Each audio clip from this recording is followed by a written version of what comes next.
Muy buenas tardes a todos y todas quienes se están conectando a la quinta sesión del ciclo de charlas de la Hackathon por el Agua. En la sesión de hoy nos acompaña Eduardo Jaramillo. Él es licenciado en Zoología de la Universidad Austral de Chile y doctorado de la Universidad de New Hampshire de Estados Unidos. También es profesor titular en la Facultad de Ciencias de la Universidad Austral de Chile. Eduardo, el día de hoy, nos va a contar un poco sobre riesgos no operacionales como base de monitoreos de agua en áreas con desarrollo industrial. Muchas gracias, Eduardo, por acompañarnos en la sesión de hoy. Eh, es muy interesante el tema, especialmente de cara a la Hackathon por el Agua que tendremos en las próximas semanas.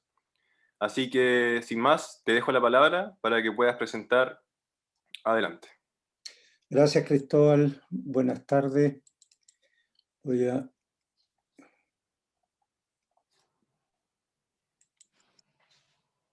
¿Se ve la lámina?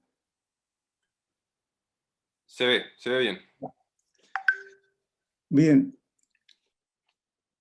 Yo les voy a hablar de lo que he aprendido en los últimos 16 años trabajando en humedales, en monitoreo, los problemas que hemos tenido y las preguntas que hemos tenido que responder muchas veces sin ningún tipo de formato. ¿Ya?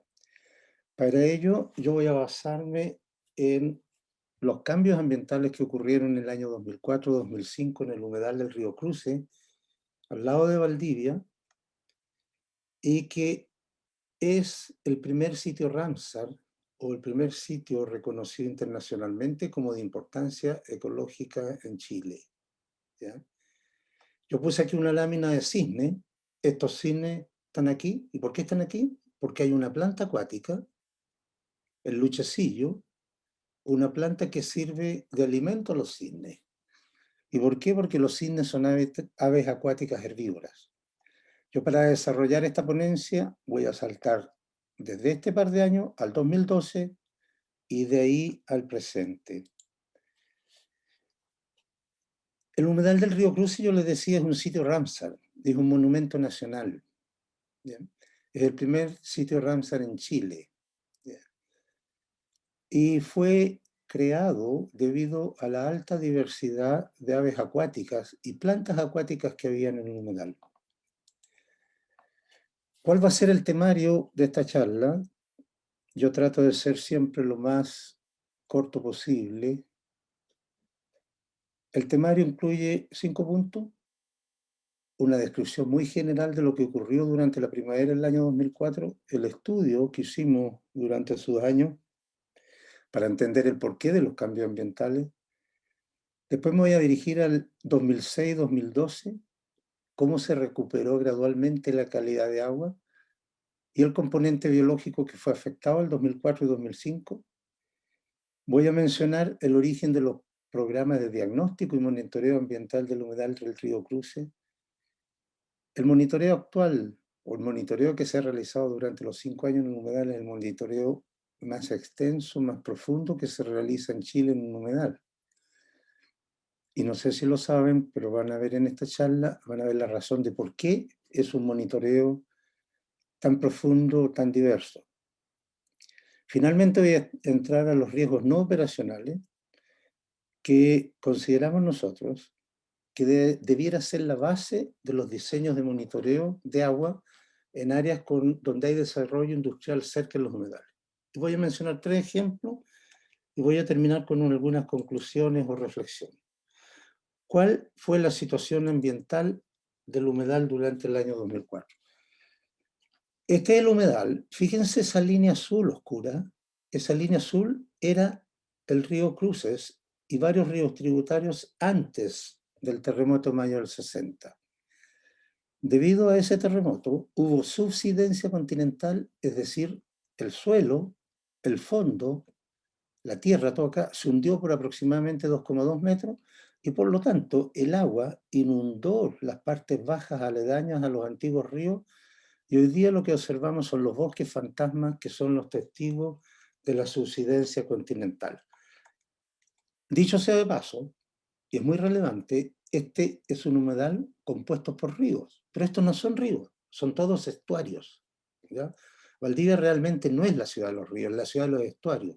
Todos los ríos que ustedes ven alrededor de Valdivia tienen influencia mareal, es decir, el agua sube y baja cada 6 horas y por lo tanto son estuarios. Y eso va a ser relevante para entender los cambios ambientales y los programas de monitoreo. ¿Cuál era la situación del humedal antes del año 2004?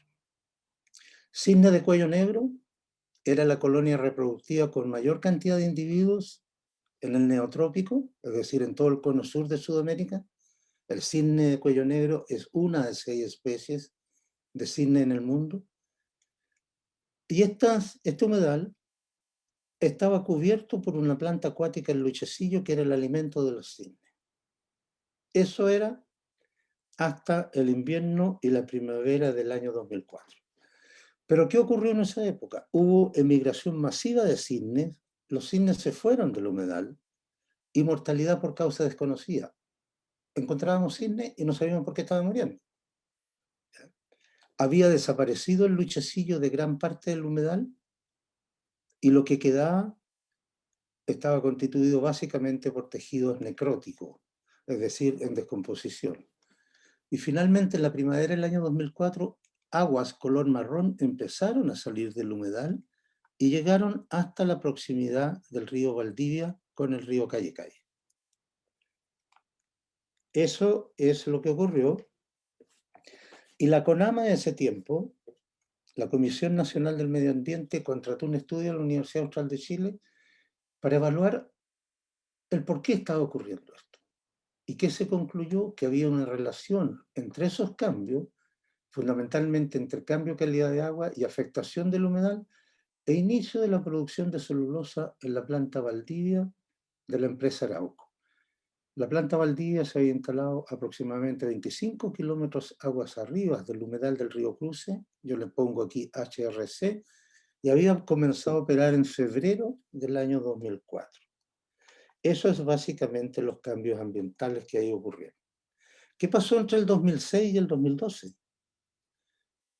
El agua se mantuvo oscura, siguieron apareciendo algunos cisnes muertos y había muy poco luchacillo. El humedal estaba siendo ahora afectado por la descarga de residuos industriales líquidos al agua por parte de la empresa Arauco. ¿Qué pasó en el tiempo? Antes del 2004, cisne en gran abundancia, planta acuática. Desde el 2004 al 2011 aproximadamente aguas café, aguas marrón, y desde 2012 al presente. Esta es una lámina que usé para una presentación en un congreso, y ese congreso fue el 2018. Cuando yo puse el presente me estaba refiriendo al 2017-2018. ¿Qué es lo que se ve a la izquierda? A la derecha. A partir del 2012, la abundancia de los cisnes empieza a recuperarse de modo exponencial, y también la de las taguas, que son aves herbívoras y que también se alimentaban de esa planta, el luchecillo. Miren cómo la transparencia del agua empezó a aumentar en el tiempo, lo que fue coincidente con el aumento en la cobertura del luchecillo y con una disminución de los sólidos suspendidos totales en el agua, lo que le daba el color marrón. Interesante que hasta el 2012 todos veíamos como la única amenaza para el humedal una planta celulosa ubicada aguas arriba del mismo. Pero a partir del 2015 empezamos a ver otras amenazas. Posterior al 2012, entonces, evidenciamos la resiliencia del ecosistema del humedal. Se recuperó la cobertura del luchecillo. Miren aquí cómo la planta se va recuperando a partir del 2012, y a partir del 2016 las diferencias en cobertura son iguales a la cobertura del luchecillo en el río Calle Calle, donde esta planta no había sido afectada. Para el caso de los cisnes lo mismo, aquí está la caída del 2004 y a partir del 2012 empiezan a aumentar exponencialmente. Esto fue publicado hace un par de años ya y en eso estábamos. Ahora, ¿cómo se originaron estos programas de diagnóstico y monitoreo ambiental del humedal? Durante el otoño del 2005, y basado en el estudio que habíamos realizado un grupo de aproximadamente 25 investigadores, el Consejo de Defensa del Estado inició un juicio en contra de Arauco y finalmente la planta fue sindicada como la responsable de los cambios ambientales que habían ocurrido durante el año 2004-2005 en el humedal. Y como resultado de ese juicio, en agosto del 2013, se le ordenó a la empresa que implementara una serie de medidas de reparación, entre las cuales se incluía un programa diagnóstico que no debía durar más de un año y un programa de monitoreo con una duración mínima de 5 años. Fue realizado desde el 2015 al 2020. Fíjense una cosa interesante aquí, ¿eh?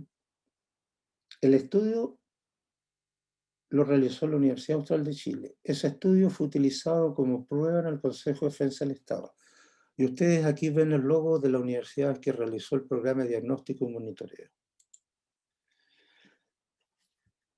Yo quiero mostrar esto, no quiero ir en detalle, pero los componentes del programa, miren esto, calidad de agua superficial. Lo más importante, el primer punto, calidad de sedimento, condiciones hidrográficas, cómo estaba la flora, la fauna, cambio de suelo, el socioecosistema incluyendo conocimiento ecológico local y análisis de servicio ecosistémico, una evaluación del riesgo ecológico y en base a eso identificábamos amenazas. Hoy en día, 6 años después, no me explico cómo hicimos esto o cómo no se nos ocurrió pensar en otros componentes y estudios. Siguió el programa de monitoreo ambiental, básicamente lo mismo, se disminuyó el número de estaciones, la hidrografía ya no se hizo, porque durante el programa de diagnóstico se estudió muy bien la variabilidad mareal dentro del humedal, que era lo que nos interesaba para ver si eso afectaba, por ejemplo, la dilución de elementos y compuestos químicos dentro de un humedal estuarial. ¿Cuáles fueron los resultados muy generales? La calidad de agua presenta una variabilidad acorde a normativas ambientales hoy día. El tema es, ustedes deben saber, el tema es que no todos los elementos y compuestos químicos que estudiamos como calidad de agua o como características del agua están normados. Por ejemplo, dioxina, furano, cosas de ese tipo, ¿ya? Y la segunda gran conclusión, que la estructura y los componentes bióticos del humedal que fueron afectados durante el 2004, léase la macrófita acuática y la ave herbívora, es similar al periodo pre-2004. Debo recordar que uno de mis profesores de conducta animal y ornitología en el ex Instituto de Zoología de la Universidad Austral de Chile, Roberto Schlatter, fue el que empezó a estudiar el humedal del río Crucis y que gracias a sus estudios el humedal fue confirmado como monumento nacional y como sitio RAMS. Pasemos ahora a los riesgos no operacionales. ¿A qué le estamos llamando riesgos no operacionales? Lo hemos definido de manera muy simple. Cambios en el medio ambiente acuático, en este caso en el humedal, que afectan la estructura y funcionamiento del humedal, pero que no tienen ninguna relación con la operación industrial que está ocurriendo cerca del humedal. ¿Sí? ¿Cómo los identificamos? Considerando la historia de eventos ambientales ocurridos en el área. Si en los últimos 16 años yo he visto que ha habido un cambio grande debido a un eventual derrame, y le llamo eventual porque no lo vimos, sino que se supone por estudios posteriores de calidad de agua, si ocurrió un derrame, yo siempre pienso, puede volver a ocurrir, ¿ya? ¿Cómo lo identificamos de otro modo? Analizando los resultados de todos los programas de monitoreo que podamos encontrar dentro del humedal. Y sobre todo considerando el juicio experto.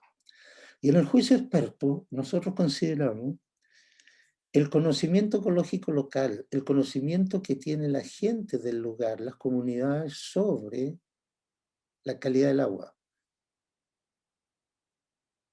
Incluimos además el juicio o el conocimiento que tienen los guardaparques. Y incluimos también, por supuesto, el conocimiento científico que tenemos los investigadores. Juntando todo eso, nosotros podemos decir, estos son riesgos no operacionales. ¿Cómo lo analizamos?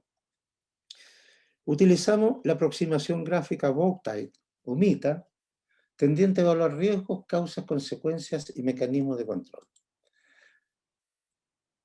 Voy a dar ejemplos de riesgo, de riesgo no operacional. Miren lo que ocurrió en enero del 2014 en el río Cruce, sector Rucaco, ubicado aguas abajo de la planta celulosa. Mortandad masiva de peces. ¿Qué es lo que se dijo? Miren al tiro, a metros de la descarga de la planta Valdivia de Arauco. Respecto a la mortandad de peces, vecinos sospechan factores meteorológicos, pero también de la planta celulosa Arauco existente a pocos metros del lugar. Esto, según dicen, por la desconfianza instalada hacia la empresa por el anterior daño medioambiental ocasionado por Arauco en el río Cruz. Aquí llama la atención una cosa. O sea, Valdivia siempre quedó marcado por eso. El mundo ambientalista siempre. Cualquier cosa que pase, mira hacia el norte, mira hacia Arauco. Pero miren aquí, conocimiento ecológico local. Vecinos sospechan factores meteorológicos. Bien, hagamos un análisis de un riesgo no operacional. Mueren los peces. Mueren los peces en un sector a 500 metros de donde la planta celulosa descarga sus residuos industriales líquidos. ¿Cuáles son las consecuencias?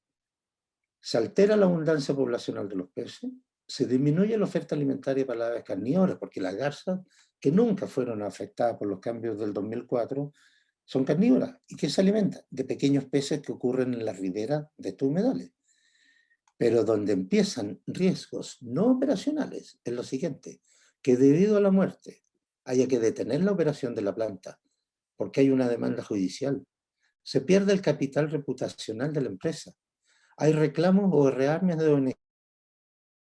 La fiscalización, y ya les voy a dar un ejemplo al final, aumenta la fiscalización de los entes del Estado. ¿Todo esto por qué? Porque murieron peces. ¿Pero por qué? Bueno, porque ustedes lo hicieron. ¿Pero cómo lo demuestran? Vamos viendo. ¿Cuáles son las causas potenciales de la muerte de los peces? Cambio en calidad de agua. Fácil verlo. Se siguen todos los muestreos rutinarios que se llevan a cabo, se analiza. Disminución de oxígeno por aumento de la temperatura. Difícil. ¿Por qué? Porque es un río que tiene mucha corriente. Aumento de la temperatura. Nunca el río ha tenido más de 16, 17 grados. Se mueve. Disminución de pH. Para eso tendría que haber un derrame químico. Disminución del caudal hídrico. Modificación de las riberas por ciclo sísmico. Y ya metí una palabrita que no había aparecido nunca en los años anteriores. El ciclo sísmico. Sísmico, perdona. Ahora, ¿cuáles son los mecanismos de control? Para el cambio de calidad de agua, monitoreo. Para la disminución de oxígeno, aumento de la temperatura, disminución del pH, sensores in situ. ¿Por qué le llamo mecanismo de control? Porque si nosotros tenemos instalado todo esto, ya sea un monitoreo o sensores, si mueren los peces y yo voy a la base de datos, puedo ver si ocurrió algo. Y si yo lo comparo con un sector ubicado aguas arriba de la planta, inmediatamente, si los cambios que eventualmente ocurren aquí tienen relación con la actividad de la planta.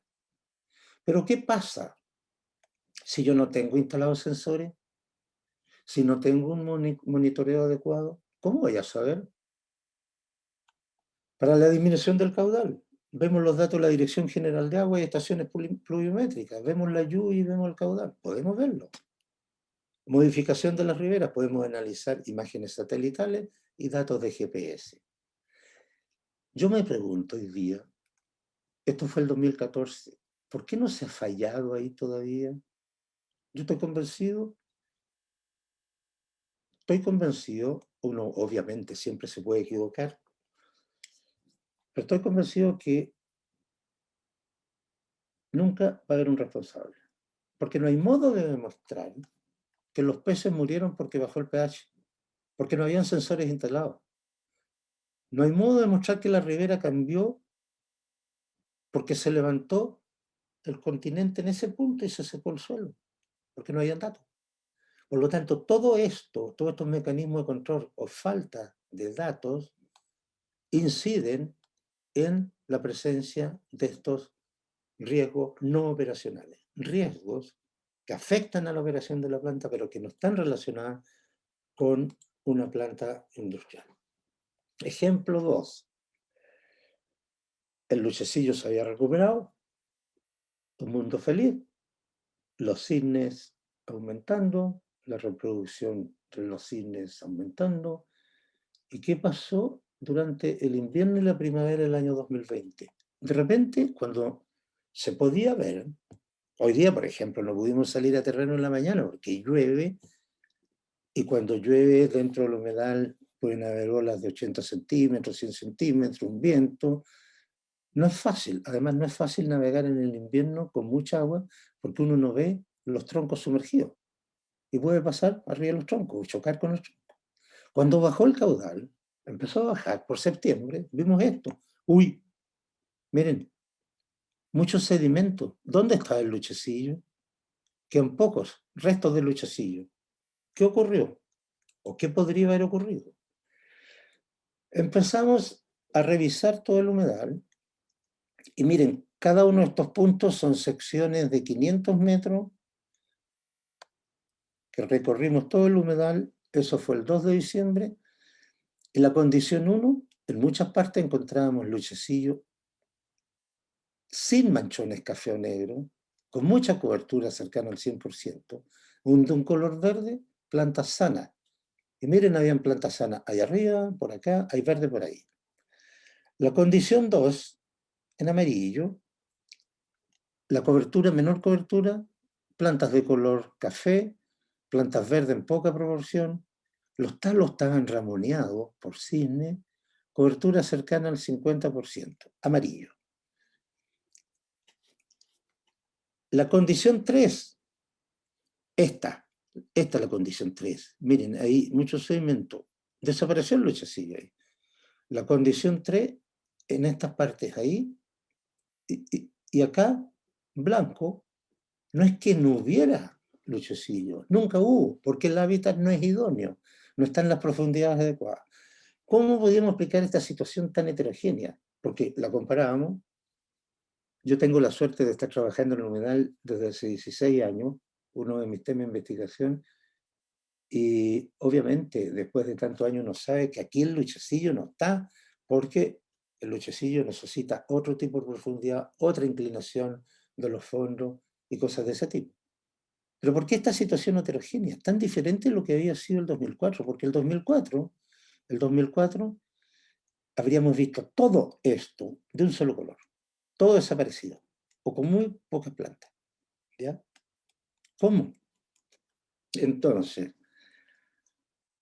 en una parte les dije que el programa de diagnóstico y del monitoreo tenía que identificar amenazas. Y obviamente, una de las amenazas que se identificaba luego conversar con la gente es la descarga de los riles resultando en la actividad productiva de la planta Valdivia de Arauco. Amenaza evidenciada por el estudio del conocimiento ecológico local y los servicios ecosistémicos. Eventual afectación a todo el humedal y a su medio ambiente circundante. Y es obvio, en ciencia hay un principio, el criterio de parsimonia. Y el criterio de parsimonia, la navaja de Ockham, se le atribuye a un monje escocés, ¿ya? Afirma este principio que en igualdad de condiciones la explicación sencilla es generalmente la correcta. Imagina, yo vivo aquí en La Teja, en Valdivia, no sé si ubican la Isla Teja. La Universidad del Campus Isla Teja está acá. El campus Isla Teja está al lado del Parque Zabal, Sociedad Agrícola de Valdivia. En el verano, y hasta antes de la pandemia, en febrero, habían al menos 2 de los grandes concursos hípicos del sur de Chile, para la Semana Valdiviana. Si yo hubiese estado en febrero del 2017, ¿ya? En febrero del 2017, y siento dentro del campus de la universidad ruido de cascos, ¿por qué voy a pensar que son cebras? ¿Por qué voy a pensar que son cebras? Si en Valdivia no hay un zoológico. Si esos días no andaba un circo en Valdivia. Pero había un concurso hípico. La explicación más simple, los caballos se soltaron y entraron al agua. Ese es el principio de parsimonia. ¿Cómo aplicamos el principio de parsimonia acá a lo que estaba ocurriendo? Como había ocurrido una vez en el pasado, y como siempre poníamos aquí signos como que la amenaza ocurría, estaba presente, estaba latente, pero sin embargo, en los últimos años habíamos puesto un solo signo, porque cada vez se mantenía más estable la calidad del agua dentro del humedal, en el ril, de la empresa, y por lo tanto, cada vez esa amenaza se disminuía o se diluía. ¿Ya? Por lo mismo, tuvimos que evaluar una hipótesis en el siguiente contexto. Obviamente, parte de la ciudadanía y el mundo ambientalista apuntó hacia el norte, hacia Arauco. ¿Por qué? Porque se había anunciado que para el invierno del 2020 la producción de la planta iba a cambiar de pulpa papelera a pulpa textil. Entre el 9 de junio y el 22 de julio fue la puesta en marcha de la producción de pulpa textil, lo que es totalmente coincidente con la aparición de fondos someros con restos de luchecilla. Por lo tanto, ponemos a prueba la siguiente hipótesis que le llamamos hipótesis industrial, que el cambio de producción de pulpa papelera textil resultó en modificaciones de las características físico-químicas del ril o efluente, lo que se transmitió al cuerpo receptor, afectando así la presencia y cobertura del luchecillo en la humedad. Esta hipótesis tenía una predicción. Lo que ocurrió es lo mismo que ocurrió durante el año 2004-2005. Bueno, ¿qué hicimos? Evaluamos todos los datos que existieran, tanto del ril del efluente, de la calidad del agua del río Cruces, todo. Y todos estos informes los hace el EULA, el centro EULA de la Universidad de Concepción. Ahora nosotros estamos haciendo parte de estos análisis también. Lo entrega Arauco y Arauco los entrega todos los meses a la Superintendencia del Medio Ambiente. Bajamos todos esos datos y yo voy a mostrar cosas muy simples, ya muy simples, pero las generalidades sí son importantes. ¿Cuáles eran los escenarios? Aquí tenemos el tiempo, tenemos la calidad del agua en un sitio control, es decir, antes de la descarga de los riles, la calidad del agua sitios abajo de la descarga, y esto sombreado es el tiempo cuando pasó de producción de pulpa papelera a pulpa textil. Lo que puede pasar es que la fluctuación que venía del agua en ambos lugares sigue igual. Lo otro que puede hacer que siempre hubo una diferencia, pero siempre esa diferencia se mantuvo constante entre la calidad del agua en el sitio aguas abajo y en el sitio aguas arriba. Aquí, por ejemplo, la concentración del hierro, por ejemplo, es mayor aguas abajo que acá, pero como siempre cambian de modo igual, no puedo concluir que estos cambios se deben aquí a cambió el periodo de la producción. Lo otro, que durante el periodo de producción de la pulpa textil, las concentraciones, voy a seguir con el hierro, aumenten tanto en el agua, aguas abajo del riel y en el sitio control aguas arriba. Y lo otro es que el agua ubicada en la zona aguas abajo aumente las concentraciones de un elemento compuesto y el agua control, es decir, antes de las instalaciones de la planta, no cambia. Esta situación hipotética sirve para explicar, o serviría para explicar, la afectación del luchecillo. Y aquí esto es muy simple, por ejemplo, la temperatura, el pH, la conductividad, en datos en línea, del ril, miren aquí, viene aquí la pulpa papelera, se pega una bajada, sube acá.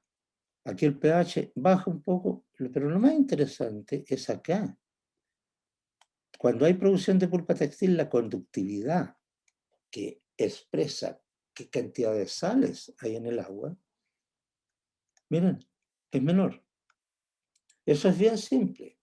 Pero vamos haciendo un poco más de estadística. Análisis de varianza una vía. ¿Cómo se llaman? Los bloques en azul es, por ejemplo, la conductividad durante la producción de pulpa papelera y el rojo, pulpa textil. Y fíjense que encontramos solo diferencias significativas, P menor que 0,05, en conductividad y AOX. La conductividad y los AOX tuvieron concentraciones más bajas cuando se produjo pulpa textil. ¿Ya? El AOX son los compuestos orgánicos, es un nombre genérico para hablar de los compuestos orgánicos persistentes, como son, por ejemplo, la dioxina y los furanos. Hicimos un análisis un poco más complejo, un análisis de componentes principales, que compara todos los puntos de muestreo en base a los valores obtenidos para cada parámetro analizado. ¿Ya? Y si ustedes se fijan aquí, los puntos naranjos son datos del agua durante la producción de pulpa textil y los datos azules la producción de pulpa papelera. Y un análisis múltiple de varianza muestra que no hay diferencia significativa entre la distribución de ambos puntos, por lo tanto la afectación del luchecillo durante el 2020 no guardó relación con las características del efluente de la planta Valdivia de Arauco. Volvamos a otra cosa. Miren una de las amenazas. Ya en 2004 habíamos puesto esto, habíamos observado lo siguiente. Habíamos observado que las planicies sedimentarias intermareales, es decir, no una playa, sino una planicie, cuando uno camina en algunos ríos, en un estuario, se hunde hasta al tobillo, hasta la rodilla. Ese tipo de hábitat estaban aumentando, estaban creciendo, se veían más grandes. Se veían más grandes. En ese tiempo, lo pusimos aquí, la modificación de la línea de costa y fondos someros, y siempre le asignamos la misma importancia como amenaza. ¿Se fijan? Dos cruces. Debido al levantamiento continental intersísmico. Conseguimos que el 2015, con colegas del Centro Sismológico Nacional, que se instalara un GPS diferencial en el sector medio del humedal. Se instaló un panel solar y a partir de ese momento, empezamos a recibir datos continuos. ¿Qué es lo que estaba pasando con el humedal? Y miren lo siguiente. A ver, yo hablo del ciclo sísmico. El ciclo sísmico es todo el tiempo que ocurre entre la ocurrencia de dos grandes terremotos. ¿Ya? Ahora, yo no sé si alcanzan a ver ahí, pero imagínense esto. Mi puño donde tengo el reloj, ¿ya? Están empujando, los dos puños están empujando y de repente hace esto. El puño se levantó. Eso es lo que pasó en la península de Arauco durante el terremoto del Maule, el 27F, el 2010. La península de Arauco se levantó aproximadamente 2 metros. En Valdivia, en el sur, la mano bajó. Hubo subsidencia, pero cada vez que hay subsidencia, después el continente empieza a subir. Y después que hay levantamiento, empieza a bajar. Miren lo que ocurre aquí. Un colega de la Universidad de Concepción, Marco Moreno, está trabajando con nosotros. Y miren lo que he encontrado. Aquí está niebla, aquí está el humedal. La flecha hacia arriba, levantamiento continental, hacia abajo, Puerto Saavedra. Miren Puerto Saavedra cómo se está hundiendo. El humedal se va levantando. Valdivia se va levantando, niebla se va levantando. Pero si ustedes se fijan aquí, estos puntos van de -0 hasta casi 100. En cambio, en Valdivia van de -0 a casi 60. El humedal se levanta, pareciera que se levanta más rápido que lo que se levantan los alrededores del humedal. ¿Qué implicancias va a tener eso? Todos sabemos que el nivel del mar está aumentando. ¿Pero por qué el nivel del mar en Corral disminuye, baja? Miren aquí. va bajando desde 1985 hasta el 2020. Miren, aquí estoy en 110, acá, miren cómo ha bajado. Entonces, ahora, no es que el nivel del mar esté bajando. Lo que pasa es que el levantamiento del continente le gana al levantamiento del mar. Y por eso que uno ve esto. Pero ¿qué es lo que implica eso? ¿Qué es lo que implica eso? Que entra menos agua al humedal. Acuérdense, el humedal es un estuario, es un humedal costero. Entra, hay influencia mareal, es decir, durante la marea alta, el agua marina que está entrando a la bahía de Corral está empujando hacia adentro, hacia el río. Pero si el continente le va ganando al aumento del nivel del mar y cada vez se empuja menos, ¿qué quiere decir? Que entra menos agua, y si entra menos agua, el continente se está levantando. ¿Qué puede pasar a las partes bajas de la ribera? Que se empiezan a secar. Si a eso le sumamos que las precipitaciones anuales en la zona de Valdivia han ido disminuyendo, miren aquí, en 1900 cómo ha ido disminuyendo, y las barras rojas que están acá son eventos, precipitaciones con valores inferiores a los 2000 milímetros, cómo han ido aumentando esas barras rojas. Y aquí tenemos una predicción, cómo ha ido bajando, miren, hasta el 2050 tenemos una baja increíble. Ahora, aquí está lloviendo, hoy día está lloviendo, pero lo que llueve hoy día no es nada de como llovía antes. Entonces, ya nos fuimos, el monitoreo del humedal ya no está cambiando. Porque para entender lo que está pasando yo tengo que saber algo de la pluviometría, del levantamiento continental y de las mareas. Una situación de antes era esta. Miren, esta es la zona lavada por la marea, allá arriba. Pero empieza a entrar menos agua al humedal y esta zona bañada por la marea baja ahí. Ya dejo ahí un pedazo que no se moja. Y cuando empieza a subir más, aquí queda el descubierto. Es decir, la marea alta inunda cada vez menos intermareal hasta que éste se va secando. Y cuando estábamos buscando por qué el Luchecillo, llegamos a la primavera del 2020 y empezamos a ver esto. Miren, la totora, oye, ¿por qué no hay totora aquí? Miren, todo esto se secó de un año a otro. Miren, ahí están los restos de totora, ahí.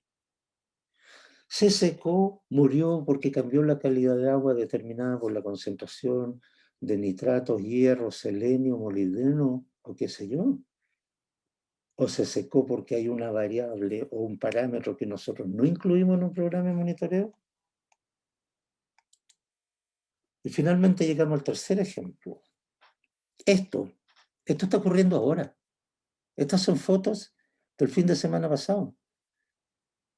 Miren, aquí está el Luchecillo, pero está cubierto por esta baba verde. Y debajo uno saca esa baba, le voy a llamar baba, y el Luchecillo está necrosado.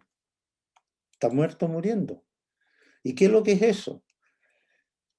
Es una alga microscópica que se denomina espirogira, y espirogira porque los cloroplastos se ordenan en un helicoide, ¿ya? Y a veces ocurre esto porque hay cambios en la temperatura del agua y la concentración de los nutrientes. ¿Estamos de nuevo ante cambios en calidad de agua debido a una actividad industrial? ¿O esto es consecuencia del cambio climático en un humedal ubicado en los bordes costeros más activos del mundo? ¿Qué es lo que es? Entonces, estamos en esas dudas. Miren acá, lo mismo. Esto está ocurriendo ahora, ¿ya? Y por eso, entonces, yo debiera haber partido con esta lámina. Pasa algo, desaparecen las praderas de Luchecillo, quedan fondos raleados, y de repente, esto fue el invierno del 2020, otoño, invierno del 2021, aparecen esas burbujas, que son esas burbujas, espirogira, la espirogira cubre al Luchecillo, y hay partes del humedal donde los cisnes se están concentrando. tiene que ver una industria ubicada aguas arriba del humedal con esto? ¿Cómo puedes decir que no? Teniendo datos, teniendo monitoreos integrados, teniendo monitoreos que van más allá de lo que nos dicen los manuales, teniendo monitoreos que incluyen el conocimiento ecológico local, el conocimiento experto, el conocimiento científico. Entonces, finalmente llego a la última lámina. Las conclusiones, que más que conclusiones son reflexiones, hoy día estamos en un mundo cambiante. Algunos hablan del antropoceno, que partió con la revolución industrial. ¿Ya? En un mundo como el de hoy, la calidad de agua no debiera ser el único factor a considerar en un monitoreo ambiental de una cuenca hídrica. Porque el medio que está más allá de la cuenca, más allá del agua, está cambiando. Y eso puede afectar la calidad de esta agua y al medio biótico dentro de la cuenca. Los monitoreos de agua debieran ser llevados a cabo en el contexto dinámico de esas otras variables ambientales y que operan no solo a nivel local, sino también regional o a escalas espaciales mayores. El poder contar con monitoreos inclusivos de esas otras características que en general no las ven, disminuye la incertidumbre que acompaña el funcionamiento de proyectos industriales en áreas aledañas a humedales y, consecuentemente, disminuye los riesgos no operacionales a los que están afectos tales proyectos. Esa es una larga pelea que está empezando, una larga pelea. Yo no soy ecologista, yo no soy ambientalista, yo soy ecólogo y estudio el ambiente y uno se basa en la evidencia. Pero cuando tú no tienes datos, yo soy la industria, alguna vez causé algo, lo reconocí, desapareció tal componente biótico. 16 años después, vuelve a verse afectado el mismo componente. Si yo no tengo otros datos y me mantengo con lo básico, ¿cómo puedo defenderme en el sentido que mi operación no está causando daño al medio ambiente? Lo único que pasa es que me lleno, ahora de riesgos no operacionales, aunque mantenga la operación con el mayor cuidado posible. Ese es el mensaje que yo quería entregarle. Me alargué un poco, trato de no hacerlo. Gracias entonces por la atención. Estoy listo para comentarios o preguntas que pueda responder. Muchísimas gracias, Eduardo.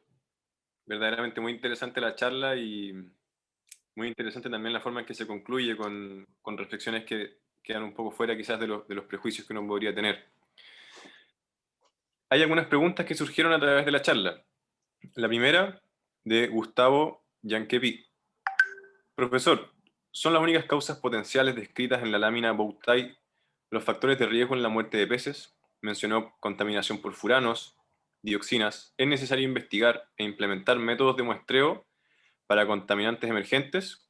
Creo que esa respuesta fue parcialmente respondida, pero quizás podrías complementar un poco, Eduardo. Sí, lo que pasa, Gustavo, es que la dioxina, furanos y otros compuestos orgánicos persistentes los tenemos en otra lámina, ¿ya? Creo que son 8 o 10 láminas de este tipo de análisis. Yo seleccioné una nomás para hacer referencia a un caso que todavía no se tiene decisión legal, ¿ya? Ahora, la dioxina, furano y compuestos persistentes las pusimos también en relación a que se acumulen en peces o en algún ser vivo que esté siendo consumido por el hombre. Cosa que ocurre en cierto grado en el humedal, porque en el humedal hay carpa, hay trucha, salmón, hay puye. Supuestamente todo está muy controlado, pero uno sabe que la gente consume. Y eso lo tenemos en el otro análisis. Pero sí, habría que ponerlo. Ahora, cuando menciona Gustavo el tema de otros compuestos emergentes, viene una cosa que es súper complicada. ¿Cómo podemos monitorear a esos compuestos o elementos que vienen en la llamada contaminación difusa? Porque es fácil cuando hay un punto central donde sabemos que está saliendo una mayor concentración de elementos compuestos que en un área donde no esté ese emisario. Pero si hay una, aquí en esta zona, en Valdivia, en la Isla Teja, hay tanto, pero ¿cómo lo medimos? ¿Dónde? No sé, Gustavo, si eso responde de algún modo al comentario.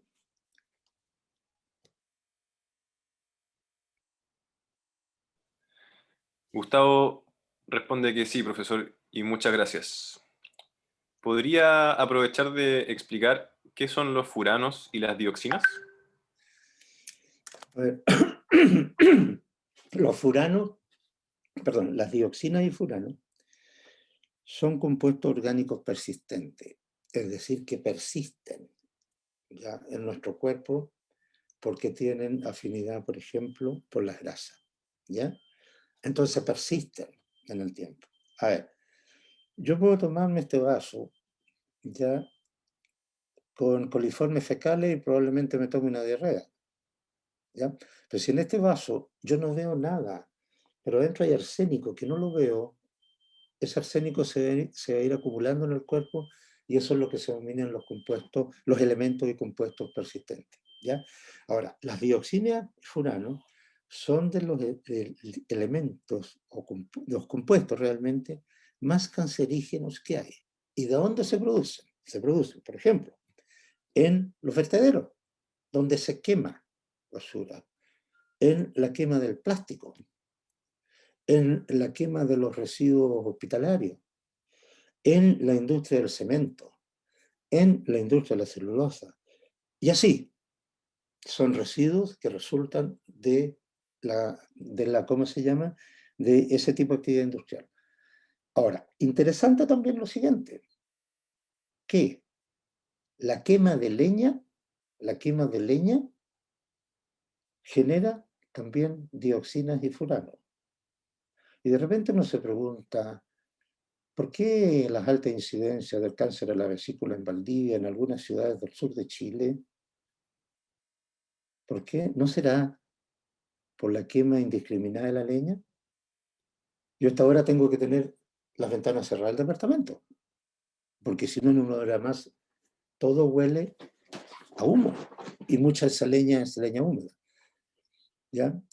El 2013 o 2012 hubo incendios forestales tremendos en la zona de Quillón, en la provincia de Ñuble. ¿Ya? Y ahí los colegas de la Universidad de Concepción detectaron un pic en las concentraciones de dioxina en muestras de agua y sedimentos del Golfo de Arauco. ¿Ya? Esos son las dioxinas y furanos. Ahora, cada dioxina tiene un equivalente tóxico. ¿Y cómo se calcula? Por ejemplo, la 2376, la 1,2376 son de las más cancerígenas y yo tomo, miren, las unidades no importan, un cc de líquido que tiene una concentración tal de dioxina y le inyecto un ratón. Después le pongo 2 cc. Y en base a estudios de ese tipo, de laboratorio se ha encontrado que hay una lista de cuáles son las dioxinas más cancerígenas y cuáles están en el tope de la lista. Y en el tope de la lista están dioxinas que se producen en los procesos industriales que les mencioné anteriormente.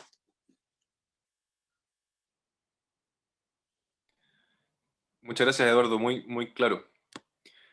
Hay una pregunta que realiza Amanda Peña. Siempre escucho que faltan datos para casi todo lo que respecta a estudios ambientales. ¿Quién se ha responsabilizado de aquello? Entiendo que las universidades muchas veces lo hacen por iniciativa propia. ¿Ha mejorado la situación? ¿Existen impedimentos o es falta de voluntad? A ver, yo creo que hay un equilibrio entre lo que habría que hacer y lo que se puede hacer. Soy de la opinión que muchos proyectos industriales han sido aprobados aun cuando tengan un débil basamento medioambiental, ya sea en línea base o monitoreo, pero simplemente porque va a mejorar la tasa de empleo en una determinada zona del país. ¿Ya? Durante mucho tiempo pensé que éramos nosotros nomás, porque somos un país con menos recursos, pero eso se ve aquí y en la Quebrada del Ají. Hay casos emblemáticos que se han convertido en películas en Estados Unidos, en Alemania, la cuenca del Ruhr, por ejemplo. ¿Ya? Entonces, debiera ser. Ahora, lo que yo no soy partidario, por ejemplo, a Arauco se le pide una lista como de 60 elementos mes a mes, de elementos que, salvo que caiga un meteorito que traiga iridio, van a aparecer.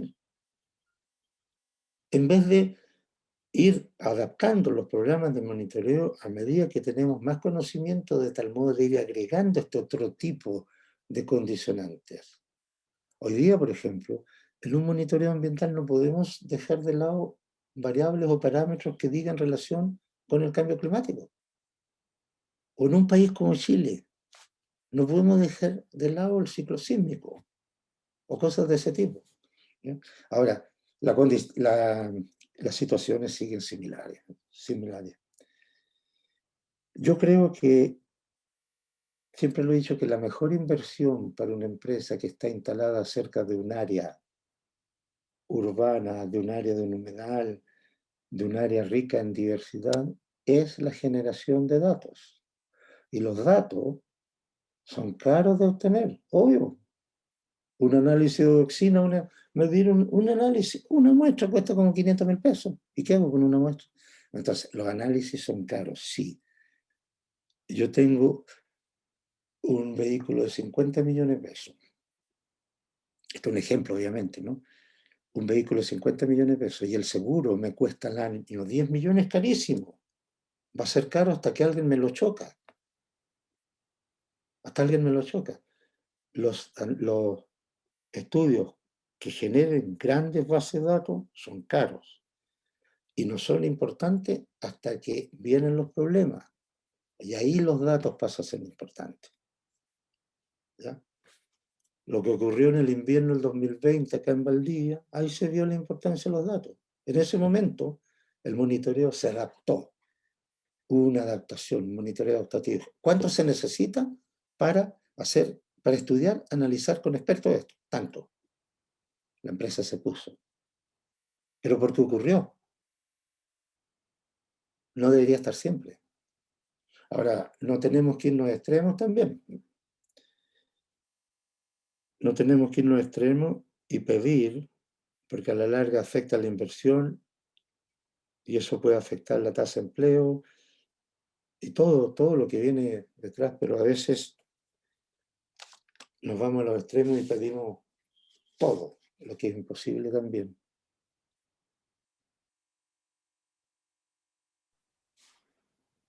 Muchas gracias, Eduardo. Tenemos otra pregunta respecto al comportamiento o la forma en que respondió la celulosa Arauco. ¿Cómo se tomaron estas investigaciones que posiblemente podían afectar su reputación? ¿Cómo se relacionaron con esta investigación? A ver, si entiendo la pregunta, voy a responder así.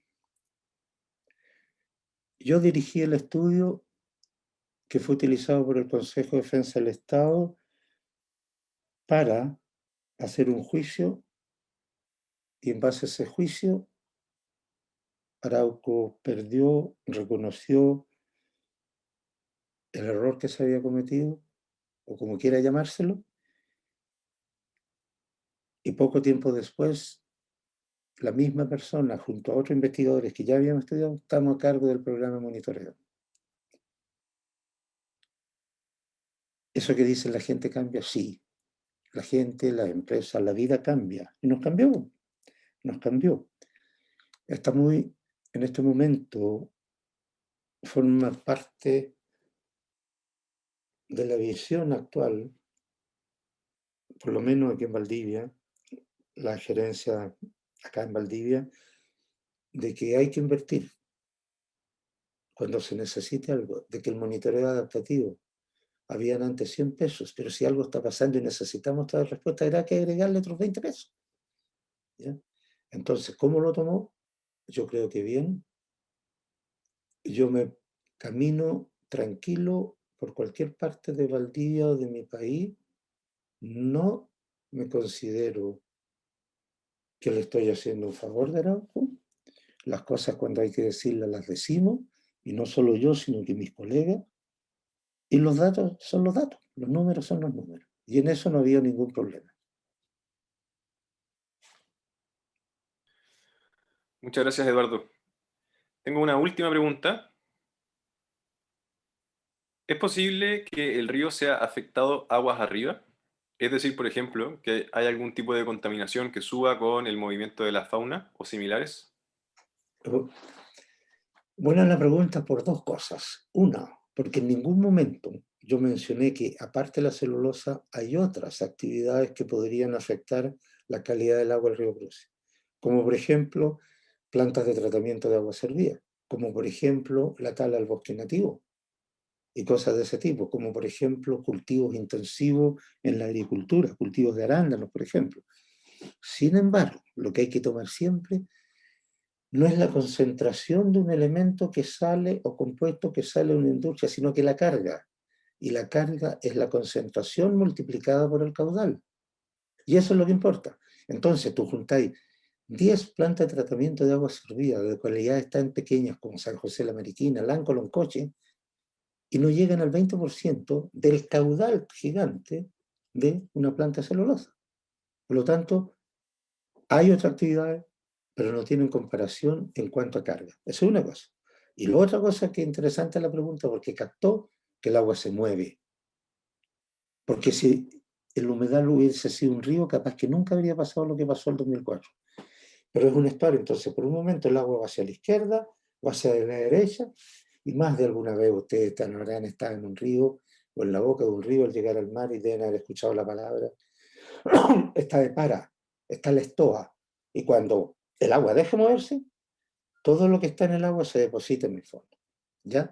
Ahora bien, la marea llega hasta antes de la localidad de San José de la Mariquina. O sea, la marea no llega hasta donde está instalado el emisario o efluente de Arauco. No llega hasta allá. Por lo tanto, no hay posibilidad, por ejemplo, que contaminantes vertidos en el río Valdivia, Calle, en la costanera de Valdivia vayan a llegar hasta allá tan arriba. Porque la onda de marea no llega tan arriba. ¿Ya? Perfecto, Eduardo. Muchas gracias, queda súper claro. No tenemos más preguntas para la charla de hoy. De parte de todo el equipo organizador de esta charla queremos felicitarte. Verdaderamente creemos que esta charla ha sido súper, súper buena. Ha entregado conocimiento que no hemos podido captar en otras charlas, así que de verdad es muy, muy útil. Y vamos a dejar el contenido disponible a través de la página web Hackathon por el Agua. Quiero aprovechar de invitar a quienes están expectando a que puedan revisar en qué consiste el evento Hackathon por el Agua a través de la página web hackathonporelagua.cl y se motiven a participar de esta instancia que es muy interesante.